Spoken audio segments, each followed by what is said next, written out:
ప్రకృతి నేస్తాలైన శ్రీరుద్ర వారి మట్టి గణేశ విగ్రహాలు ఇప్పుడు అన్ని రత్నదీప్ స్టోర్స్ లో లభ్యం. త్వరపడండి. నమస్తే, నేను Keshav. Welcome to Suman TV. ఏదైనా ప్రమాదం జరిగినప్పుడు కానీ, విపత్తు వచ్చినప్పుడు కానీ స్పందించే హృదయం చాలా ముఖ్యం. అలా ఎంతమంది స్పందిస్తారు, స్పందించిన వాళ్ళు ఏ స్థాయిలో స్పందిస్తారు? ఇప్పటివరకు మనం ఇలాంటివి మాత్రమే చూసాం. కానీ ఆంధ్రప్రదేశ్ ఉప ముఖ్యమంత్రి పవన్ కళ్యాణ్ స్పందించినటువంటి తీరు మాత్రం సర్వత్రా ప్రశంసలు అందుకుంటుంది. దీనికి తోడు రాష్ట్ర ప్రభుత్వం తీసుకుంటున్నటువంటి నిర్ణయాలు చూసి ఎంతోమంది దానశీలురు కదిలి వస్తున్నారు. ఆ స్పృహ, ఆ సౌజన్యం కేవలం నాయకత్వం వహిస్తున్నటువంటి నాయకుల నుంచే వస్తుందా? వారి ఆలోచన విధానం నుంచే కింది స్థాయిలో కూడా ఇలాంటి మార్పులు వచ్చేటువంటి అవకాశాలు ఉంటాయా? ఈ అంశంపైన విశ్లేషణ చూద్దాం. మనతో పాటు చంద్ర శ్రీనివాస్ గారు, అనలిస్ట్ ఉన్నారు. చంద్ర శ్రీనివాస్ గారు నమస్కారం. నమస్కారం అండి. పవన్ కళ్యాణ్ గారు ఒక మెగా హార్ట్, ఇంత ఇవ్వాలి అనే దానికి పరిమితి ఉండదు అని చెప్పినట్టుగా 400 గ్రామ పంచాయతీలని ఒక విధంగా పోషించే బాధ్యత ఒక నెల రోజులు అనుకోవచ్చు, లేదా ఏదైనా ఒక నిర్దిష్టమైనటువంటి కార్యక్రమానికి పోషించేటువంటి బాధ్యత తీసుకున్నారని అనుకోవచ్చు. సో అది చూసినాక ఇప్పుడు చాలామంది రియాక్ట్ అవుతున్నారు. పవన్ కళ్యాణ్ గారు అసలు ఏంటి ఈ స్థాయిలో రియాక్ట్ అంటే నేషనల్ లెవెల్ హెడ్లైన్స్లో కూడా వచ్చింది అది. అవునండి. ఆ స్థాయిలో ఇంప్రెస్ చేశారు ఆయన అందరినీ.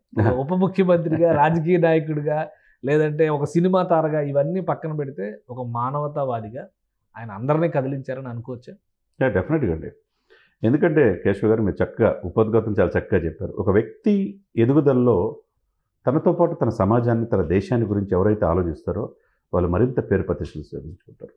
స్వామి వివేకానంద ఒక మాట చెప్తాడు, ముందు నీ కుటుంబాన్ని చూడు, తర్వాత ఈ దేశం గురించి ఆలోచించాడు.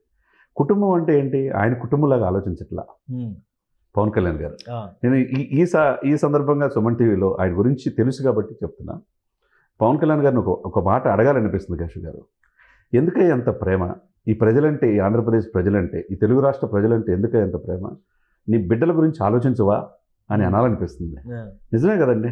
ఆయన బిడ్డలు కూడా పెరిగారు, పెద్దోళ్ళు అయ్యారు. తెలుగు రాష్ట్రాలే కాదు, ఇప్పుడు మొన్న వాయనాడులో జరిగితే కూడా ఆయన రియాక్ట్ అయ్యారు. ఈవెన్ మిలిటరీ డిఫెన్స్ కూడా ఆయన డొనేషన్స్ ఎప్పుడు ఉంటుంది. ఇవన్నీ ఆయన ఇప్పటివరకు, ఇప్పుడు ఆయన రాజకీయాల్లో ఉన్నారు కాబట్టి ఇప్పుడు చర్చ నడుస్తుంది. లేదంటే అసలు ఎవరికి తెలియకుండానే ఎన్నో దాన ధర్మాలు చేసినటువంటి పరిస్థితి. ఎక్కడైతే ప్రజలు అతన్ని ఒక ఎమ్మెల్యే కూడా గెలిపించలేదు, గాజువాక్ కావచ్చు, భీమవరం కావచ్చు, 10 సంవత్సరాల దశాబ్దం పైన ఓర్పుగా ఉన్నాడు సార్. అనేక మాటలు పడ్డాడు, అనేక విమర్శించారు వాళ్ళ ఫ్యామిలీని, అనరాని మాటలు అన్నారు, ఎక్కడా తొనకల పనకల. ఈ రోజున నిజంగా మీరు అన్నట్టు కర్ణుడు, ఆ రోజు మనం సేవా దృక్పథం ఎవరికి ఉందంటే కర్ణుడికి అని చెప్పుకుంటుంటాం. ఈయన అభినవ కర్ణుడు అనాలా, లేకపోతే ఏమనాలా అర్థం కావట్లా.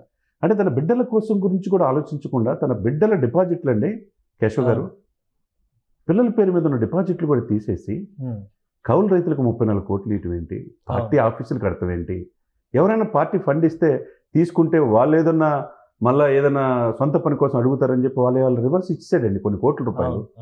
అంటే ఎక్కడ కూడా ఏంటంటే ఒకళ్ళకి ఆయన సంపాదించిన దాంట్లో 10 మందికి చేయాలని అనుకున్నాడు తప్పితే, అంటే ఇక్కడ చూస్తుంటే మెగాస్టార్ వేసిన బాట చిరంజీవి గారిని చూసి నేర్చుకున్న ఆ పవన్ కళ్యాణ్ ఎదిగిన తీరు చూస్తే అన్నకు మించిన తమ్ముడు అయిపోయాడు.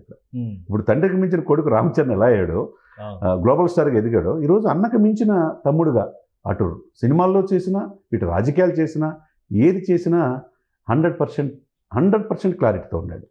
ఈరోజు ఎన్ని అవమానాలు ఎదుర్కొన్నా ఈ రోజున ఆయన నిలబడ్డాడంటే వాళ్ళ బిడ్డల గురించి కూడా ఆలోచించడంటే ఆంధ్రప్రదేశ్ ప్రజల కోసమే కాకుండా తెలుగు రాష్ట్ర ప్రజల కోసం, ఈ దేశం గురించి ఆయన ఆలోచిస్తున్నాడు అనుకోవాలి. ఎక్కడ వాయనాడు జరిగినా, ఎక్కడ కేరళలో జరిగినా, ఎక్కడ ఢిల్లీలో సైనికులు జరిగినా, ఏది చూసినా, ఒక మత్స్యకారులు కావచ్చు, లేకపోతే విశాఖపట్నం అక్కడ చూశారు కదా మనం, ఉత్తరాంధ్రలో ఉద్దానం లాంటి సమస్యలు అంటే దశాబ్దాల తరబడి అనేక ముఖ్యమంత్రులు ఈ రాష్ట్రాన్ని పరిపాలించారు. వాళ్ళు ఎవరికి లేని విధంగా ఆయన చూపించిన చొరవ, లండన్ నుంచి డాక్టర్లు పిలిపించారు. ఒకటంటే ఆయన ఉప ముఖ్యమంత్రిగా ఉన్నప్పుడు, పంచాయతీరాజ్ శాఖ ఆయన చేతిలోనే ఉన్నప్పుడు, ఆ శాఖ నుంచి వస్తాయి కదా ఒక 2-3 వేల కోట్లు రిలీజ్ చేయడానికి అవకాశం ఉంటుంది.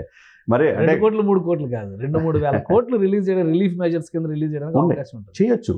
మరి గత ప్రభుత్వం ఆ పని చేసింది, అది చేసి వాళ్ళు చేసినట్టు ఫీల్ అయ్యేవాళ్ళు, వాళ్ళు సొంత డబ్బులు రూపాయి అవి కూడా ఎంత ఖర్చు అయినా క్లారిటీ లేదు. ఇప్పుడు ఆల్రెడీ చెప్తున్నారు కదా, బుడమేరు ప్రొటెక్షన్ కోసం 500 కోట్లు ఇస్తే అది పక్కదారి పట్టిందని. పక్కదారి పట్టి ఎగ్ పప్పులకి అయితే చాలా అయిందండి సార్ 5 సంవత్సరాల్లో. సరే ఏదైనా కానీ వాళ్ళు ఏంటంటే వాళ్ళ డబ్బు సొంత డబ్బుగా, ప్రభుత్వ డబ్బుని గత పాలకులు చూసేవాళ్ళు. ఈయన మాత్రం ప్రతి రూపాయికి కస్టోడియన్, మనం ఈ ప్రజల ఆస్తులకి అకౌంటబిలిటీ ఉండాలనే పారదర్శకత ఉన్నాడు కాబట్టి ఈరోజు ఆ మెగా ఫ్యామిలీకి అదేమో తెలియదు కానీ వాళ్ళకే ఇది అసలు దాన ధర్మం. మెగా ఫ్యామిలీ అంతా కలిపి చూస్తే ఎంత ఇచ్చినట్టు? దాదాపు 8,25,00,000 ఇచ్చారు సార్. ఓకే. అంటే మెగాస్టార్ చిరంజీవి గారు ₹1,00,00,000, 50,00,000 రూపాయలు తెలంగాణకి, 50,00,000 ఆంధ్రకి. ఆంధ్రాకి. రామ్ చరణ్ గారు మళ్ళీ వ్యక్తిగత 50,00,000 ఆంధ్రకి, 50,00,000 తెలంగాణ, అంటే 2 కోట్లు. ఈయన 1 కోటి ఆంధ్రప్రదేశ్కి, 1 కోటి తెలంగాణకి, వీటితో పాటు 400 గ్రామ పంచాయతీలకు 400 లక్షలు అంటే 4 కోట్లు. అప్పుడు 8 కోట్లు అయినాయి. ఈ 8 కోట్లతో పాటు సాయి ధర్మతేజ ఆల చూస్తా పెరిగినవాడు, ఆయన స్ఫూర్తిగా పొందినవాడు. 20 లక్షలు, చెరువు 10 లక్షలు 2 రాష్ట్రాలకి వీటితో పాటు అమ్మ అనాథ శరణాలయం, అమ్మ వసతి గృహం అని విజయవాడలో ఉంది. ప్రతి సంవత్సరం ఆయన 10 లక్షలు ఇచ్చి చేస్తుంటాడు. దానికి ఒక 5 లక్షల రూపాయలు ఇచ్చాడంటే మెగా ఫ్యామిలీ యొక్క డొనేషన్ ఈ వరదల్లో 8,25,00,000 అంటే ఇంకా ఎవరు లేరా? మెగా ఫ్యామిలీ డొనేషన్ లో అల్లు అర్జున్ డొనేషన్ కలపొద్దా? అంటే ఇక్కడ అల్లు అర్జున్ అనేది ఆయన స్వగతంగా సొంతంగా ఎదగాలని అనుకుంటున్నాడు. ఆయన విషయం పక్కన పెట్టండి. ఇక్కడ మెగా ఫ్యామిలీని చూద్దాం. మెగా ఫ్యామిలీనే మాట్లాడుకుందాం. 8,25,00,000 అంటే ఈ దేశ చరిత్రలో ఇంతకంటే 10 ఆస్తిపరులు ఉన్నారు. ఇండస్ట్రీలో పారిశ్రామికవేత్తలు ఉన్నారు, రాజకీయ నాయకులు ఉన్నారు, తర్వాత పెద్ద పెద్ద వాళ్ళు ఉన్నారు, సినిమా నటులు కూడా ఉన్నారు. ఎవరికి లేని ఈ గుణం ఆయన చిరంజీవి గారిని చూసి నేర్చుకున్నట్లే ఉంది. ఎందుకంటే అన్ననే తండ్రిగా భావిస్తాడు. చూశాక మన ప్రధానమంత్రి గారిని కలిసిన తర్వాత పోయి సాష్టాంగ నమస్కారం. ఆ ఎమోషన్స్ ఆ రోజు తర్వాత నేను ఇప్పుడు మీతో మాట్లాడుతున్నప్పుడే ఆ ఎమోషన్ మళ్ళీ కనెక్ట్ అవుతుంది. ఎందుకంటే ఈయన చేసిన సేవా గుణం. 3 రోజులు ఎక్కడ లేరన్నారు కదా, బయటికి రండి మీరు అంటున్నాడు. చంద్రబాబు నాయుడు 74 సంవత్సరాల వయసులో విమర్శించడం కాదు, మీరు నేను లేనని విమర్శించడం కాదు, నాతో పాటు నా కాన్వాయ్లో రాండి. ఇది ఆయన 22 కిలోమీటర్లు వెళ్ళడానికి అవకాశం లేకపోతే పొక్లైనర్ పైన ఎక్కి చంద్రబాబు నాయుడు గారు జీవీఎల్ నరసింహారావు గారు కూడా ట్వీట్ చేశారు. ఈ వయసులో ఆయన అంత దూరం అసలు ఎలా ప్రయాణం చేశారు దాని మీద అంటే ఆ కన్విక్షన్ అనేది కనబడుతుంది చాలా క్లియర్గా. ఇప్పుడు అదే పవన్ కళ్యాణ్ గారు ప్రత్యేకంగా ప్రస్తావించి మరి చంద్రబాబు నాయుడు గారు చేస్తున్న ఎఫర్ట్స్ ప్లస్ అధికార వ్యవస్థను ఆయన ఏ విధంగా అయితే కోఆర్డినేట్ చేస్తూ డైరెక్ట్ చేస్తున్నారో దాని గురించి ఆయన మాట్లాడారు. అదే అండి ఇక్కడ ఏంటంటే ఒక వ్యక్తిని చూసి వ్యవస్థ మారుతుంది. వ్యవస్థని ఈరోజు ప్రేరేపించి తన అభిమానులు కూడా బర్త్డే చేసుకోకుండా లక్షల రూపాయలు డొనేట్ చేస్తున్నారు సార్. దేనికోసం? ఈ యొక్క సీఎం సహాయ నిధికి. జనసేన కార్యకర్తలు పిఠాపురం నుంచి చూసుకోవచ్చు, ఉత్తరాంధ్ర నుంచి చూసుకోవచ్చు, ఎక్కడికక్కడ వాళ్ళు డబ్బులు పోగు చేసి పంచాయతీరాజ్ శాఖ కూడా ఉద్యోగులు పెద్ద డొనేషన్ మామూలు విషయం చెప్పండి సార్. వాళ్ళు దాదాపుగా ఎంత ఇచ్చారు సార్? వాళ్ళు 14 కోట్లు ఇచ్చారు. 14,85,00,000 మొత్తం 14,85,00,000 రూపాయలు. మేము 30 పంచాయతీరాజ్ స్టాఫ్ 14 కోట్లు, పంచాయతీరాజ్ ఇంజనీర్లు 75 లక్షలు, 10 లక్షలేమో నీటిపారుదల తాగునీటిపారుదల శాఖ స్టాఫ్. అవును, అదొక 14. వాళ్ళ ఉద్యోగులంతా నేను మాట్లాడేటప్పుడు అండి కళ్ళమ్మటి నీళ్ళు వచ్చినాయి. మేము మా నాయకుడిని చూసి స్పందిస్తున్నాం. మేము ఇంతవరకు 30 సంవత్సరాలు ఉద్యోగం చేసిన ఇటువంటి వ్యక్తిని మేము చూడలేదంటారు. మా నాయకుడి పట్ల మేము నడవాలంటున్నారు. అంటే అది కూడా ఎవరిది? 14,85,00,000 రూపాయలు ఆయన ఇన్స్పిరేషన్తో ఇచ్చినాయి కదా. ఆ పక్కన ఉన్న ప్రిన్సిపల్ సెక్రటరీ ఉన్నారు శశిభూషణ్ గారు, ఒకవైపు ఏమో కృష్ణతేజ. అంటే కేరళలో కూడా వరదలు సమర్థవంతంగా నిర్వహించి ఉన్నాడు. ఎంత సిస్టమేటిక్గా సార్, ఎంత టీము. ఈయనకి బలం ఏంటంటే మంచి టీమును సెలెక్ట్ చేసుకున్నారు. టీమును కూడా ప్రేరేపించడం. వ్యక్తి ఈ రోజు ఉంటారు, రేపు పోతారు సార్. వ్యవస్థ ముఖ్యం. ఆ వ్యవస్థ బాగు కోసం పవన్ కళ్యాణ్ గారు ఈరోజు పడే శ్రమ ఏదైతే ఉందో, ఈరోజు మీరన్నట్టు సెంట్రల్ మెయిన్ మీడియాలో, ఫ్రంట్ లైన్ మీడియాలో కూడా ఆయన్ని వ్యక్తిత్వాన్ని గురించి ప్రశంసిస్తున్నారంటే దాన్ని మనం ప్రశంసించాలి. నేటి తరం నాయకులు ఆయన స్ఫూర్తిగా తీసుకోవాలా. ఎవరైతే విమర్శనవాదులు, లౌకికవాదులు ఎవరైతే ఉంటారో, వ్యక్తిగత విమర్శలు చేసేవారు, ఇంట్లో కూర్చొని సోషల్ మీడియాలో మాట్లాడి, రోజా ఏమంటుందండి, మాజీ మంత్రికి చేసిన రోజా, ఆమె ఆడుకుందాం రానే దాంట్లో 1000 కోట్ల కుంభకోణం అంట. రేపు మాపు ఆమె కూడా ఏమైందో తెలియదు. ఆమె ఇంట్లో ఉండి హనీమూన్కి వెళ్ళావు, ఎక్కడున్నావు పవన్ కళ్యాణ్ అంటది. లోకేష్ ఫీల్డ్లో ఉండి మంగళగిరిలో పనిచేస్తూ ఉంటే హైదరాబాద్ నుండి ఏం చేస్తున్నావు అంటది. విమర్శించడం చాలా తేలికండి, కానీ మీరు విమర్శించేటప్పుడు ఎదుటి వాళ్ళు ఏంటి అనేది కూడా ఆలోచించుకోవాలా. కానీ అలా విమర్శలు పక్కన పెడితే ఈ నిర్ణయాలు, ఈ వితరణ ఇవ్వాలి అనేది పవన్ కళ్యాణ్ గారు ఇంత పెద్ద అమౌంట్ అనౌన్స్ చేయడం, సీఎం రమేష్ గారు ₹1,00,00,000 అనౌన్స్ చేయడం, ప్రభాకర్ రెడ్డి ఎంపీ ప్రభాకర్ రెడ్డి గారి ఫ్యామిలీ ₹1,00,00,000 అంటే రాజకీయ పార్టీల నాయకులు కూడా ఫస్ట్ టైం ఇండివిజువల్గా అనౌన్స్మెంట్లు చేశారు. రాజకీయ నాయకులు కదిలించేటట్టు చేశారు. అంటే ఈ ప్రకృతి విలయం అలా చేసింది సార్. అదే సమయంలో మాజీ చీఫ్ జస్టిస్ ఎన్వి రమణ గారు కూడా 2 రాష్ట్రాలకి 10 లక్షలు లప్పున పెద్ద డొనేషన్స్ పరంగా చూస్తే పవన్ కళ్యాణ్ మెగా ఫ్యామిలీ ఇచ్చిన, మీరు చెప్పినట్టుగా 8,25,00,000 తర్వాత మళ్ళీ ఈనాడు ఫ్యామిలీ రామోజీరావు గారు 5 కోట్లు. 5 కోట్లు పెట్టి వాళ్ళు ఫండ్ రైజ్ చేస్తున్నారు. వాళ్ళు ఎప్పుడు చేస్తారు సార్. ఎప్పుడు చేస్తారు. మనం గతంలో కూడా చూసాం, కర్నూలులో కూడా వరదలు వచ్చినప్పుడు కూడా ఇల్లు కూడా నిర్మించి ఇచ్చారు వాళ్ళు. ట్రాన్స్పరెన్సీ. వాళ్ళ తర్వాత మళ్ళీ భువనేశ్వర్ గారు హెరిటేజ్ ఫుడ్స్ నుంచి 2 కోట్లు, ప్రభాస్ గారు 2 కోట్లు, 2 రాష్ట్రాలకు చెరువు కోట్లు, 2 రాష్ట్రాలకు చెరువు ₹1 ఇచ్చారు. ఇక ₹1 అంటే చాలా మంది ఇచ్చారు. మహేష్ బాబు కావచ్చు, తర్వాత అన్నపూర్ణ స్టూడియోస్, అక్కినేని నాగార్జున కాదు కానీ అక్కినేని ఫ్యామిలీ నుంచే అనౌన్స్ గ్రూప్ నుంచి అన్నారు. వాళ్ళు ₹1 వాళ్ళు ఇచ్చారు. సో ఇట్లా చాలా మంది వచ్చారు. అలాంటి చంద్రబాబు నాయుడు గారి దగ్గర కూడా చాలా భారీ సంస్థల ప్రతినిధులు, వాళ్ళ ఫౌండర్స్ క్యూ కడుతున్నారు, మేము డొనేషన్స్ ఇస్తాం అనేటువంటి రీతిలో. సో ఇదంతా కూడా నాయకత్వంలో ఉన్నటువంటి క్రెడిబిలిటీ, వాళ్ళ మీద ఉన్నటువంటి ట్రస్ట్.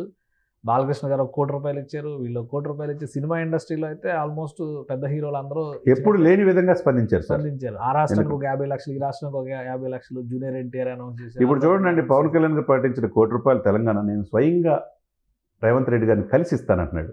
అంటే హైడ్రా చేస్తున్న పనిని అప్రిషియేట్ చేస్తా, ఆ యొక్క ఎలా చేయాలో ఏపీకి కూడా ఇంప్లిమెంట్ చేసుకుంటా, మన చెరువుల్ని, మన ప్రకృతిని, మన పార్కుల్ని కాపాడుకుందాం అనే ఇదిలో రేవంత్ రెడ్డి. అంటే ఇక్కడ పార్టీల చుట్ల చూడండి, ఇక్కడ వ్యవస్థను నడిపే నాయకుడు ఇప్పుడు రేవంత్ రెడ్డి గారు ఎలా ప్రశంస పొందుతున్నారో అందరి చేత, స్వయంగా వెళ్ళి కలిసి ₹1 ఇస్తున్నాడు. ఇది రాజకీయాలు కావాల్సింది.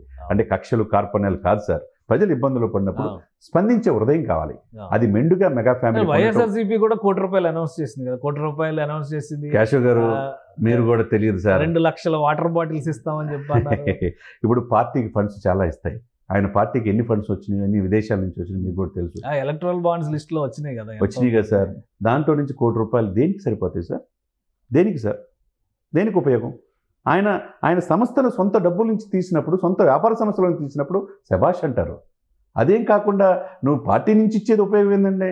పవన్ కళ్యాణ్ ఈ రోజు ₹6 కోట్లు ఇచ్చాడు. ఆయనకి ఏం వ్యాపారాలు లేవు అంటారు కదా, అవన్నీ పాపం వ్యాపారాలు లేవు. వ్యాపారాలకు సంబంధించిన సార్ వ్యాపారాలు, రాజకీయం, ప్రజాసేవ, ఇదే నా ధ్యేయం, నా లక్ష్యం అని చెప్తున్నారు కదా సార్. చంద్రబాబు నాయుడు గారు చెప్పినట్టు ఎక్కడికక్కడ ప్యాలెస్లు ఉంటాయి, ఎప్పుడు లండన్ వెళ్ళాలంటే వెళ్తారు. దాదాపు ఈ దేశంలో 33 కేసులు ఉన్న మాజీ ముఖ్యమంత్రి ఇప్పుడు కూడా స్టిల్ బెయిల్ మీద ఉన్నారు. ఇవన్నీ ఓకే, ఆధారాలు నిరూపించినప్పుడే ఆయన దోషి అవుతాడు, అప్పుడు దాకా నిర్దోష. ఈ మధ్యకాలంలో మనకి ప్రతి మనిషి జీవితంలో మీరైనా నేనైనా పుట్టుక మరణం 2 ఉంటాయి. దాని మధ్య మనం ఏం సాధించాం, ఈ సమాజానికి మనం ఏం చేసాం అనేదే కావాలి. ఇక్కడ సొంత సంస్థల నుంచి డొనేట్ చేసి ఒక 10 కోట్లు చేస్తే ఏమవుతుంది? అందరూ ప్రజలు అప్రిషియేట్ చేస్తారు కదా. ప్రభుత్వ వైఫల్యాన్ని కప్పిపుచ్చడం కోసం డొనేషన్స్ ఇవ్వాల్సిన అవసరం లేదని ఫీల్ అవుతున్నారేమో. ఏమో పార్టీ నుంచి ఒక సేవా కార్యక్రమంగా తీసుకొచ్చారు కాబట్టి. ఇంకొకటి ఏంటంటే, రాష్ట్రంలో వచ్చినటువంటి విపత్తుల విషయంలో పవన్ కళ్యాణ్ గారు స్పందిస్తున్నటువంటి విధానం, రాష్ట్రంలో తీసుకునే నిర్ణయాలు, ఇవన్నీ మనం చూస్తున్నాము. ఆయన నిన్న కీలకమైంది హైడ్రా ప్రస్తావన చేశారు. అవునండి. ఇప్పుడు బృహత్తర బాధ్యత పర్యావరణ శాఖ మంత్రిగా అడవులు పరిరక్షణ, ఇప్పుడు పంచాయతీరాజ్ గ్రామీణాభివృద్ధి అంటే కూడా చాలా ఈ చెరువుల వ్యవస్థ మొత్తం కూడా గ్రామాల పరిధిలో కంప్లీట్ ఇంటర్లింక్ అయి ఉంటుంది. ఇప్పుడు పవన్ కళ్యాణ్ గారి రోల్ చాలా క్లియర్ అవుతుందా? ఇక్కడ ఇంకా బాధ్యత పెరిగేటువంటి స్కోప్ ఉందా? ఈ విపత్తు తర్వాత యంత్రాంగాన్ని ఎలా నడిపించాలి, దీనికి ఒక డైరెక్షన్ ఇస్తారు? డెఫినెట్గా అండి. ఉభయ రాష్ట్రాలు ఒక ఆలోచన వచ్చింది. ఏదైతే రేవంత్ రెడ్డి గారు తీసుకుంది, ఈ విపత్తు నుంచి నెక్స్ట్ జనరేషన్ మన బిడ్డలకి మంచి ఆక్సిజన్ ఇచ్చాలి, మంచి వాతావరణం ఇవ్వాలి, మన చెరువులు, మన సరస్సులను కాపాడుకోవాలని ఆలోచన చేశాడా. ఇప్పుడు మరింత హైడ్రాకి పూర్తి అధికారులు ఇచ్చారు. 3500 చెరువుల బాధ్యత కూడా హైడ్రాకి అప్పచెప్పేశారు. ఎక్కడ ఆక్రమణకు గురైతే నోటీసులు ఇచ్చేసి కొట్టేసామన్నారు. అది నిజంగా ఆంధ్రప్రదేశ్ కూడా కావాలని చెప్పేసి బొలిశెట్టి సత్య గారి నుంచి, నాగబాబు గారి కాడి నుంచి ఈరోజు పవన్ కళ్యాణ్ గారు కూడా స్పందించారంటే 90% బుడమేరు ఆక్రమణకు గురైతే దాని ఎవరు నిర్వాహకులు? గత ప్రభుత్వ నిర్లక్ష్యం కాదా? దీన్ని డెఫినెట్గా మీరు అన్నట్టు పంచాయతీరాజ్, గ్రామీణాభివృద్ధి, రోడ్లు అన్ని కంప్లీట్ ఈయన ఇంటర్లెక్కే ఉంటుంది. దీన్ని పరిరక్షించాల్సిన బాధ్యత పర్యావరణ ప్రేమికుడిగా పవన్ కళ్యాణ్ ఉంటుంది. కాబట్టి అక్కడ పక్కనున్న రాష్ట్రం ఏ విధంగా స్టెప్ తీసుకుంటున్నారు, ఏ విధంగా దీన్ని ఓవర్కమ్ అయ్యి ఆంధ్రప్రదేశ్ను కూడా పరిరక్షించుకోవాలనే బాధ్యత డెఫినెట్గా తీసుకుంటారు. బుడమేరు ఉదంతం తర్వాత ఏపీలో గట్టి కట్టుదిట్టమైనటువంటి చర్యలు ఉంటాయి డెఫినెట్గా. ఎవరు అక్రమార్కుల గుండెల్లో ఇక ఆల్రెడీ స్టార్ట్ అయి ఉంటుంది. హైడ్రాని ప్రశంసించినప్పుడే పవన్ కళ్యాణ్ గారు వాళ్ళ అక్రమార్కులు, ఈ కబ్జాకోర్ల గుండెల్లో రైలు పరిగెత్తున్నాయి. రైట్. థ్యాంక్ యూ చంద్ర శ్రీనివాస్ గారు విశ్లేషణ అందించినందుకు. ఇది ఒక మెగా హార్ట్ని పవన్ కళ్యాణ్ ప్రదర్శించారు. ఆయన తీసుకున్నటువంటి నిర్ణయం వ్యక్తిగతంగా చూస్తే ఈ వరద విపత్తు సహాయాల విషయంలో సంస్థల పరంగా కాకుండా వ్యక్తిగతంగా చూస్తే ఆ స్థాయిలో విరాళాలు ఇచ్చినటువంటి నాయకులు ఎవరూ లేరు. ప్రధానంగా రాజకీయాల్లో ఉండి, ప్రభుత్వ హోదాలో ఉండి, తన వంతుగా సొంత డబ్బుని దానం చేస్తున్నటువంటి నాయకుడు ఎవరో లేరనేది దేశవ్యాప్తంగా చర్చ జరుగుతున్నటువంటి అంశం. ఇక ఏపీలో గత ప్రభుత్వ హయాంలో జరిగినటువంటి భూ ఆక్రమణలు, కబ్జాలు, దందాలపైన ఉక్కుపాదం మోపడం ఖాయం అనేటువంటి సంకేతం చాలా స్పష్టంగా కనిపిస్తుంది. పవన్ కళ్యాణ్ గారు హైడ్రాని ప్రశంసించినటువంటి తీరుని దృష్టిలో పెట్టుకొని చూస్తే ఏపీలో కూడా ఈ తరహా సంస్థ రావాలని చాలామంది కోరుకుంటున్నారు. సో ఆ దిశగా ఆంధ్రప్రదేశ్ ప్రభుత్వం అడుగులు వేయడం ఖాయంగా కనిపిస్తుంది. ఇది special discussion. Keep watching. Suman టీవీలో మీ పర్సనల్ అండ్ బిజినెస్ ప్రమోషన్స్ కోసం కింది నెంబర్కి కాంటాక్ట్ చేయండి.